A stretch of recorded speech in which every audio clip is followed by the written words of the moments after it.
So welcome everybody. My name is Nikki Harrison. I'm the Programme Director for Growing Kent and Medway. And thank you very much for joining us for today's Business Sustainability Challenge briefing. So basically today we're going to take you through our upcoming grant call and describing what it's about and how you can get involved in that. So if we go to the first slide, I'm just going to talk about a little bit of housekeeping. So firstly, everybody that joins will be muted. We will have the ability later on to unmute everybody if you want to ask a question. But at the moment, everybody will be kept muted so we can get through the presentation. There is an opportunity for questions as we go along. So please put them in the chat and we'll have a special part of the agenda where we go through all the questions in the chat later on in the session. This online briefing will be recorded, so please, I hope everybody's okay with that. Please let us know if you're not. The session will be made available online for others to watch and catch up on if they missed it.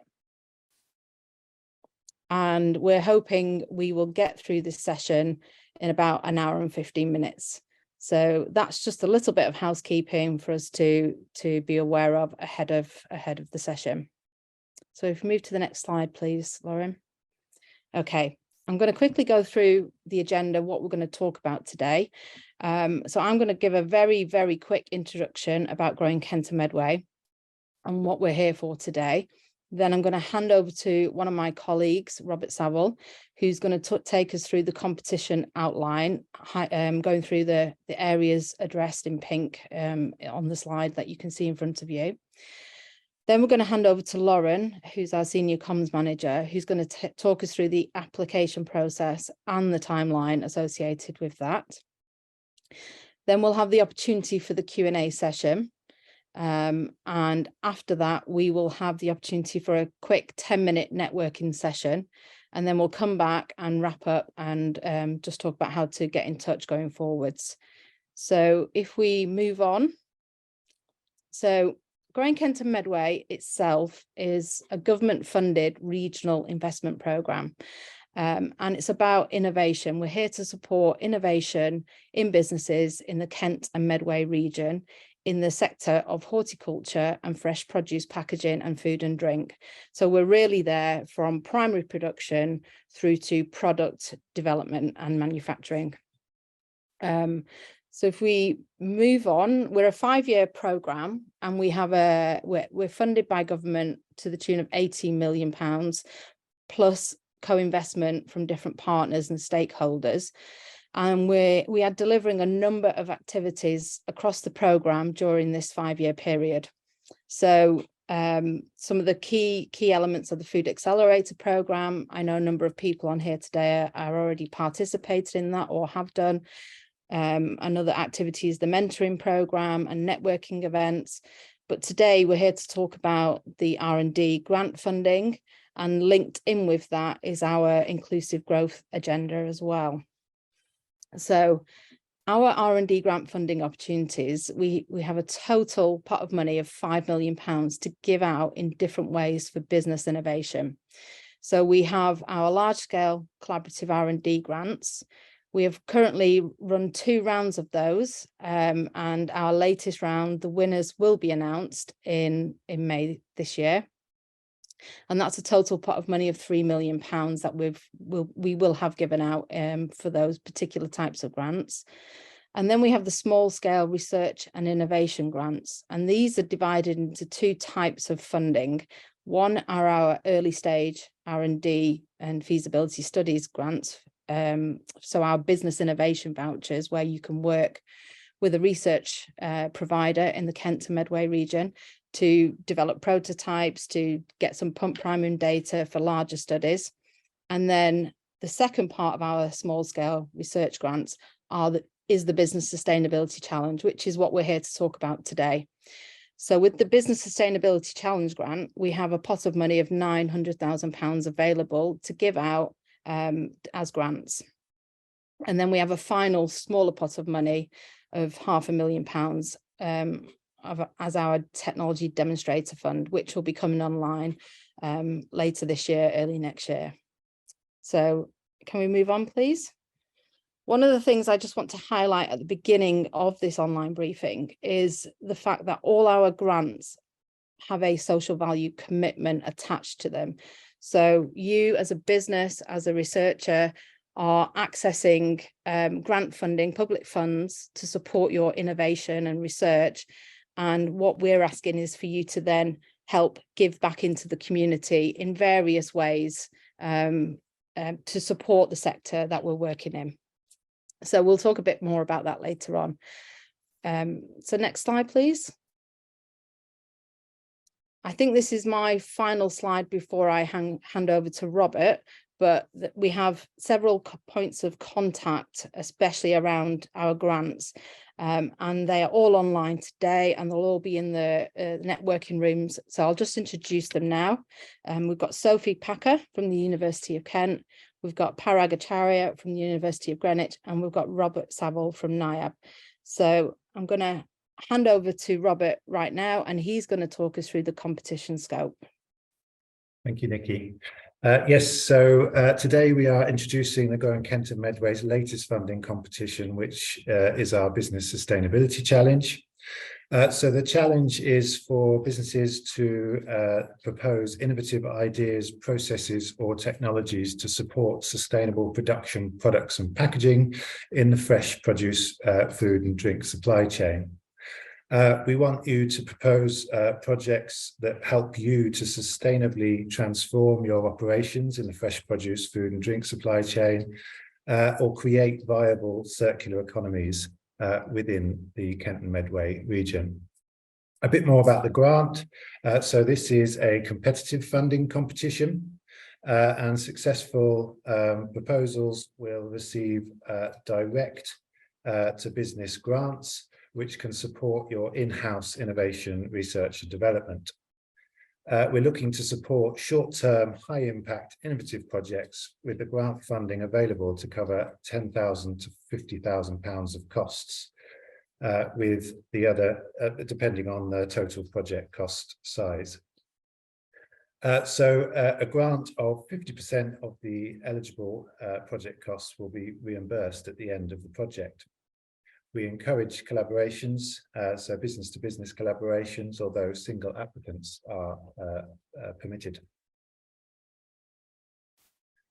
In terms of eligibility, applicants must either be operating in the horticultural and plant-based food and drink industries, or we want you to propose a project which will positively impact these sectors. So that is with regards to sustainability or circularity. Being a place-based programme, as Nikki mentioned, our eligibility criteria has a focus on the region of Kent and Medway. So we require the lead applicant, to be a Kent and Medway based micro, small or medium-sized business. Collaborating businesses can be from outside the region, but at least 75% of the project activity does need to take place in Kent or Medway. And in the application, we also ask you to demonstrate impact to the Kent and Medway economy.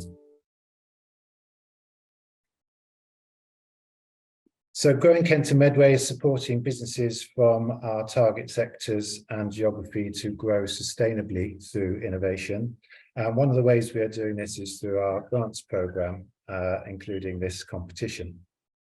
Across the grants programme, we have defined these 7 core themes which make up the scope of our funding competitions. And they are net zero carbon emissions, innovation around using resources sustainably, minimising waste and maximising upcycling, sourcing sustainable ingredients, efficient use of our natural resources, reducing food waste, and sustainable packaging. So I'm now going to play a 2-minute video to show examples of some of the projects we could support through this competition. This is by no means exhaustive, and if you do have an idea which you think might fit within the competition scope, i.e. these 7 themes, we would be happy to discuss this and how it could fit in to our scope. So I'll just play this 2-minute video. Not working.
Okay, sorry about the technical issues, but I hope that gives you some idea of the type of projects that we would look to be funding. But obviously, as I say, it's not an exhaustive list and we'd love to hear your ideas.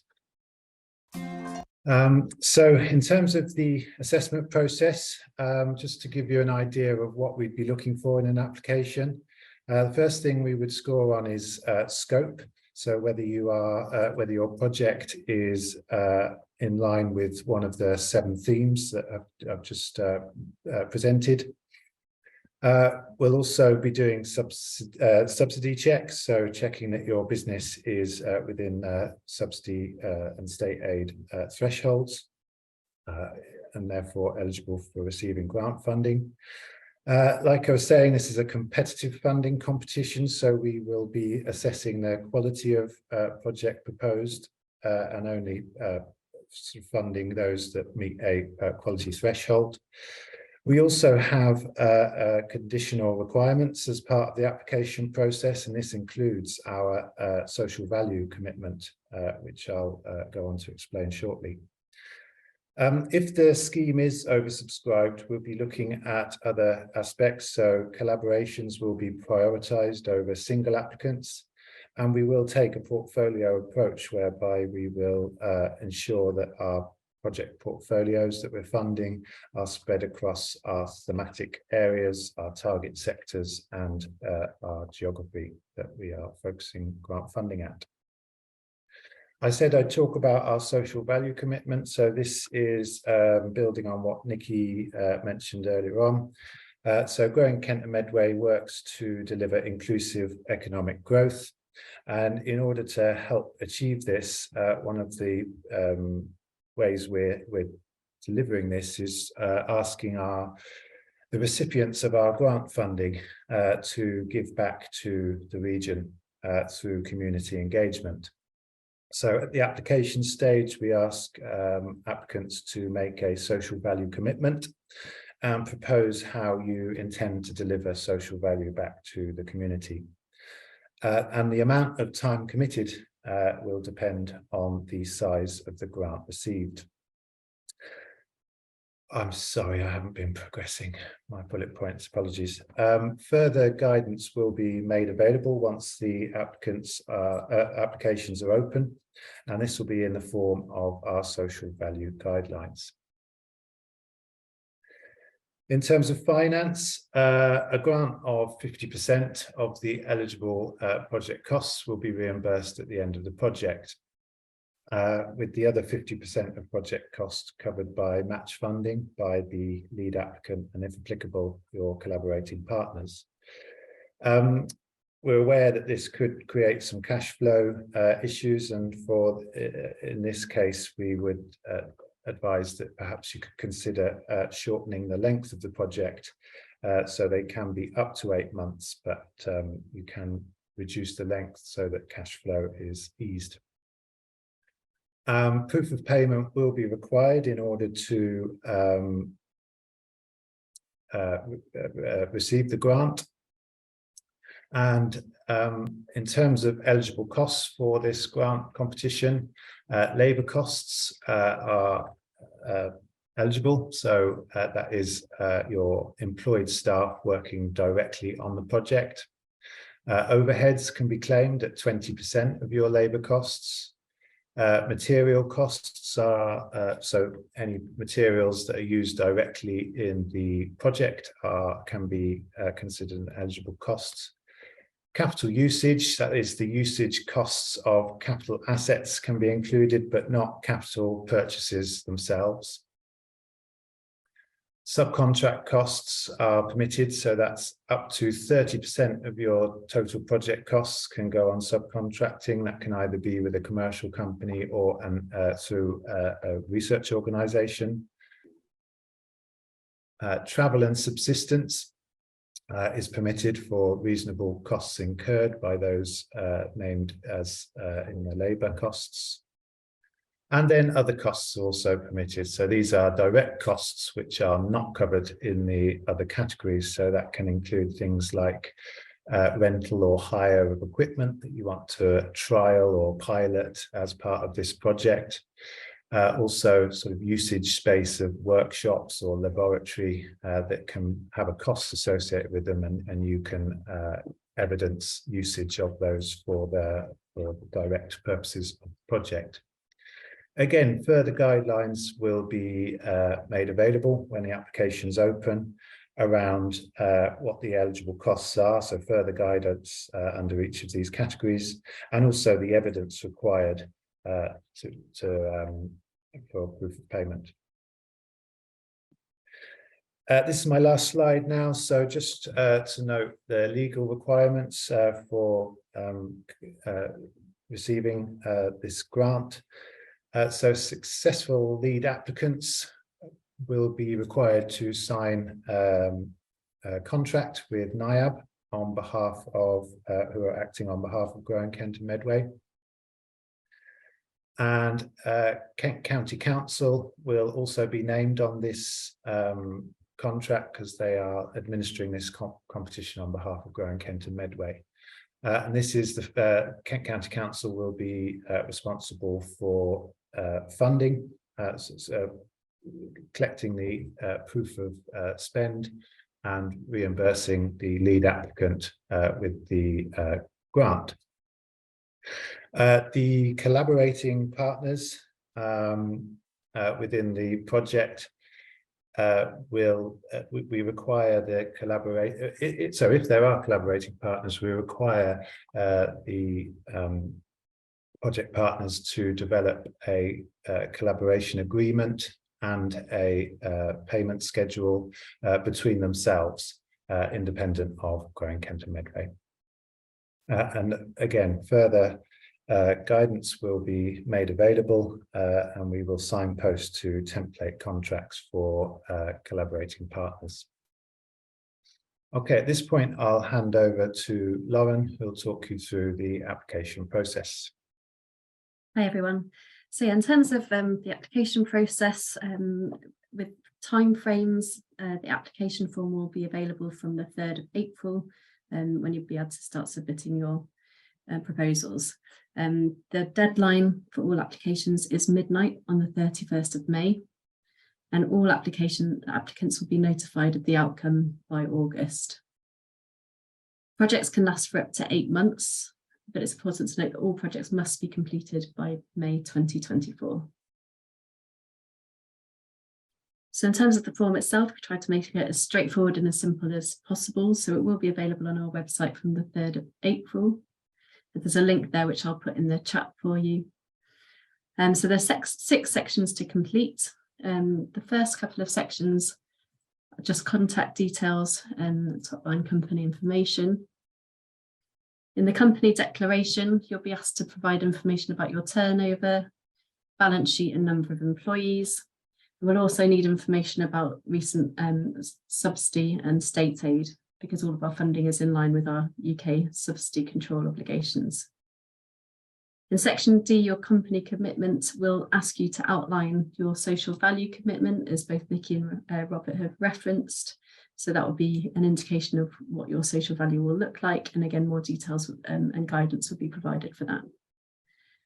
Section E is a very short section just about your identity, so we can ensure that we're reaching a wide range of target groups with all our products and services. And section F is where you'll need to include all of your project details. So within that section, you'll need to include your objectives, your project outline, explain how you'll address the sustainability challenge, discuss the impact of the project and potential risks. And we'll also be looking for information about collaboration partnerships, if applicable. So again, we'd really suggest you speak to one of our innovation growth managers, as Nikki pointed out at the start, and we'll provide details about how you can get in touch with them at the end of this session, so that you can discuss the scope of your project and your idea in detail before you start your application process. Section G will be your project costs, and Robert again has outlined what that will look like, and more guidance will be provided for that too. So in terms of the application process, the one thing we would really stress and highly recommend before you even begin your process is to sign up to become a Growing Kenton Medway member. Only members will be able to go in and edit, save and retrieve your application, because it will be in our membership dashboard. So importantly, membership is free and it's really quick and easy to sign up. So if you go to our website, there's a login box at the top right-hand corner of the website, nicely highlighted in pink. And there's a link there, which again, I will put in the chat for you. So once you've signed up to become a Growing Kenton Medway member and you've started your application form, you can go into your dashboard, which again is accessed through that login box in the top right-hand corner of our website. And you'll be able to click on your form to retrieve it, and you can save and edit and resubmit that as many times as you'd like during the application open window.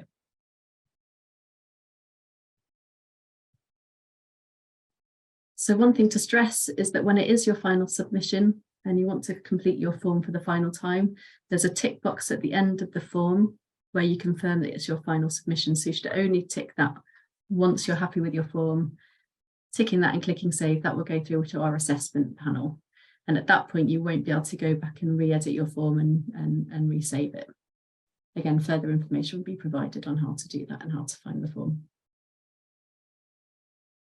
So once the application goes live on the 3rd of April, as Robert's already mentioned, we'll have lots of information available for you to help support your application. So there'll be a video and further information on signing up to become a member, where to save, edit and submit your form. The application form guidelines with detailed information about each of the sections and what you need to submit for each section will be provided. And there'll be a great detail about the scope and eligibility criteria of the challenge. The social value guidelines will be provided, and we recommend you look through the draft legal contract too. And subsidy guidelines will also be provided. As Robert mentioned, as part of our assessment, collaboration will be encouraged. So if you are looking to partner with another business, then we are happy to help support that and put you in touch with other businesses. One way we're looking to do that is through a collaboration builder document. So after this session, we'll be circulating a link to a form. If you are looking for us to put you in touch with other people, if you put your details in there, very top line information about the type of businesses you want to connect with or what you could offer, we will then circulate that to other businesses who also want to be put in touch with you. And again, speaking to our Innovation Growth Managers team through one of our Calendly sessions at the end as well will also help with that. So I'm just going to briefly wrap up now. So you may have heard in the session that, you know, you can get in touch directly with our IGMs, who are Sophie, Parag and Robert. And we have set up, if we go to the next slide, a drop-in session, a number of drop-in sessions with our Innovation Growth Managers. So we've set up an online calendar. I can't say the word of the app because it just fails me, but it's an online calendar where you can go in and set up a meeting with one of our Innovation Growth Managers. And this video will itself be available from next week, as well as the slots for booking. So there'll be 15-minute slots, just to sort of, you know, try and have an initial discussion with people about their scope, or if they've got any questions about the grant, etc., or if they need help finding a relevant partner. If you go to the next slide, this is what the online booking form looks like. So you select a date and you can see the availability that the Innovation Growth Managers have. So you just select one of those and it takes you through to booking the appointment with them. And then this is our final slide, and these are just the ways, the additional ways you can get in contact with us, and you can also see our social media handles as well on this. I would stress that becoming a member of the Growing Kent and Medway network would be really advantageous for this and helps you manage your application form. It is free. And you will receive updates on future funding opportunities, as well as all the other events and activities that are going on across the Growing Kent and Medway programme. So I'm going to ask our Innovation Growth Managers and Lauren if there's anything I've missed, or if there's anything they want to just add to what I've said. I would just say, for any conversations cut short in the breakout sessions, then yeah, the route to get in touch with us is through Candelily. I've got it wrong as well, or directly reaching out to any one of the IGM's Innovation Growth Managers. And we look forward to hearing your ideas and developing any potential projects. Brilliant. Thank you, Rob. So with that, I'm going to say thank you to everybody that's still on the call, and we look forward to working with some of you in the near future.